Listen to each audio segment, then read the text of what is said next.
இஸ்ரேலை அயன் டோம் காப்பாத்துச்சு. இப்போ ஈரானோட ஏவுகணைகள் மத்திய கிழக்குல இருக்க அமெரிக்க தளங்களை தகர்க்குமா? இல்ல அங்கேயும் அயன் டோம் மாதிரி ஒரு பாதுகாப்பு இருக்கா?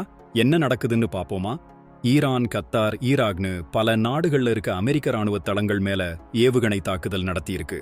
ஆனா அமெரிக்க தளங்கள் சும்மா இல்லாம இஸ்ரேலோட அயன் டோம் மாதிரியே ரொம்ப சக்தி வாய்ந்த ஏவுகணை இடைமறிப்பு தொழில்நுட்பங்களை வச்சிருக்காங்க. அதனால இந்த தாக்குதல்கள் 100% வெற்றி பெறாதுன்னு சொல்றாங்க. இஸ்ரேலுக்கு எப்படி அயன் டோம் அரணா இருந்ததோ அதே மாதிரி அமெரிக்க தளங்களுக்கு இந்த நவீன பாதுகாப்பு கவசங்கள் இருக்கு. முதல்ல பேட்ரியாட் அமைப்புகள். இது குறுகிய நடுத்தர தூரத்துல வர்ற ஏவுகணைகள், கப்பல் ஏவுகணைகள், விமானம்னு எல்லாத்தையும் இடைமறிக்கும். சவுதி அரேபியா, குவைத், ஐக்கிய அரபு எமிரேட்ஸ்னு பல இடங்கள்ல இது இருக்கு. அடுத்து டாட். இது ரொம்ப உயரத்துல வளிமண்டலத்துக்கு வெளியேயே பாலிஸ்டிக் ஏவுகணைகளை மடக்கிடும். சவுதி அரேபியால இதுவும் இருக்கு. மூணாவதா ஏஜிஸ் பாலிஸ்டிக் ஏவுகணை பாதுகாப்பு, ஏஜிஸ் BMD. இது கப்பல்கள்ல பொருத்தப்பட்டிருக்கும். ஈரான் இஸ்ரேல் மேல தாக்குதல் நடத்தினப்போ அமெரிக்க கப்பல்கள் இந்த SM-3 இன்டர்செப்டர்களை வச்சு ஏவுகணைகளை தடுத்தது குறிப்பிடத்தக்கது.